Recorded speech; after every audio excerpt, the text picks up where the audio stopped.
महाअष्टमी पर 700 साल बाद दुर्लभ संयोग। किनके शुरू होंगे सुनहरे दिन, किनको होगा आकस्मिक धन लाभ, किनका खत्म होगा कष्टकारी जीवन, किनके जीवन में आएंगी खुशियां। देखिए सिर्फ धर्म ज्ञान पर। नमस्कार, मैं हूं दिव्यांजलि मोइत्रा। आदि शक्ति की उपासना का पर्व नवरात्र 22 मार्च से आरंभ हो चुका है।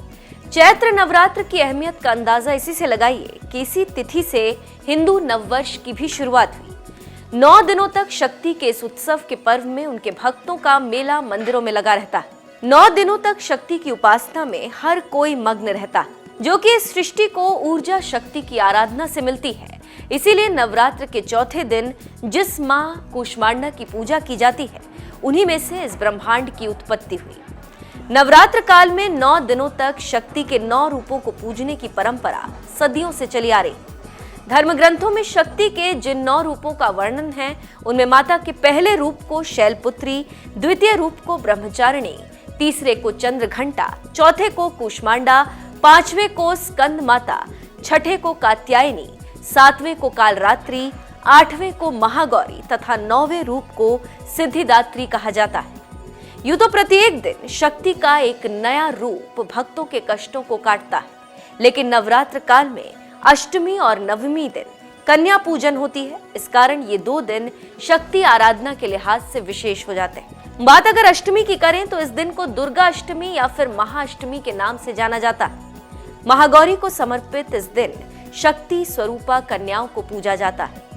हिंदू पंचांग के अनुसार अष्टमी तिथि की शुरुआत 28 मार्च बुधवार को शाम 7:02 पर होगी और 29 मार्च को शाम 9:07 पर समाप्त होगी। इस दिन ब्रह्म मुहूर्त सुबह 4:42 से 5:29 तक रहेगा। इस बार की अष्टमी अपने संग कुछ ऐसे दुर्लभ संयोग लेकर आ रही है, जिनका निर्माण बीते 700 सालों में नहीं हुआ। 700 सालों बाद महाअष्टमी को गुरु स्वराशि मीन में रहेंगे, शनि स्वराशि कुंभ में रहेंगे, वहीं बुध मेष राशि में रहेंगे। शुक्र और राहु पहले से ही मेष में। ये ग्रह स्थितियां 5 बेहद शुभ योग बना रही। ऐसे में महाअष्टमी के मौके पर 700 सालों बाद बन रहे दुर्लभ संयोग विशेषकर किन 3 राशियों से जुड़े जातकों की जिंदगी में अचानक से बड़ा परिवर्तन लेकर आएंगे, आइए जानते हैं। 700 साल बाद महाअष्टमी पर दुर्लभ संयोग। कर्क राशि, आप लोगों के लिए 5 महायोग शुभ साबित हो सकता है, क्योंकि आपकी गोचर कुंडली में हंस और मालव्य राजयोग बन रहे हैं। इसलिए इस समय आपको आकस्मिक धन की प्राप्ति हो सकती है। साथ ही आपको कमाई के दूसरे स्रोत भी इस बीच मिल सकते हैं। आप कोई संपत्ति की खरीद कर सकते हैं, वहीं आपको भौतिक सुखों की प्राप्ति हो सकती है। लेकिन इस समय आपको प्रयास और मेहनत करते रहना चाहिए, क्योंकि आप पर शनि की ढैया चल रही है।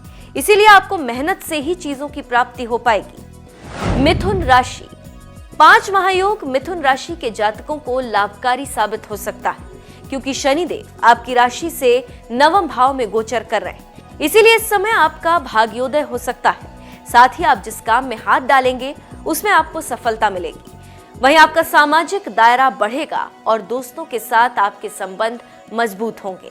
साथ ही आप इस समय काम कारोबार के सिलसिले से कोई यात्रा भी कर सकते हैं, जो शुभ साबित हो सकती है। वहीं छात्रों के लिए ये समय शुभ साबित हो सकता है, वो किसी परीक्षा में पास हो सकते हैं। मकर राशि, आप लोगों के लिए 5 महायोग बनना अनुकूल सिद्ध हो सकता है, क्योंकि शनिदेव आपकी राशि से धन भाव में भ्रमण कर रहे हैं। वहीं गुरु ग्रह 3रे भाव में संचरण कर रहे हैं। इसलिए इस समय आपके साहस पराक्रम में वृद्धि होगी। साथ ही आप कोई प्रॉपर्टी खरीद सकते हैं या पैतृक संपत्ति का लाभ मिल सकता है। अटका हुआ धन मिल सकता है। साथ ही भाई बहनों का भी सहयोग मिलेगा। आप इस वक्त धन का संचय करने में सफल होंगे और इसके साथ ही आपकी सभी मनोकामनाएं पूर्ण होंगी। अविवाहित लोगों के विवाह के भी योग हैं। कहते हैं महाअष्टमी के दिन कन्या पूजन, हवन, 16 श्रृंगार का दान, लाल चुनरी अर्पित करना और मां महागौरी को हलवा, पूड़ी, चने और नारियल का भोग शक्ति के भक्तों की तमाम इच्छाओं की पूर्ति करता है। इसीलिए इस महाअष्टमी पर शक्ति की भक्ति से अपने जीवन में खुशहाली का वरदान पाएं।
जा निकलो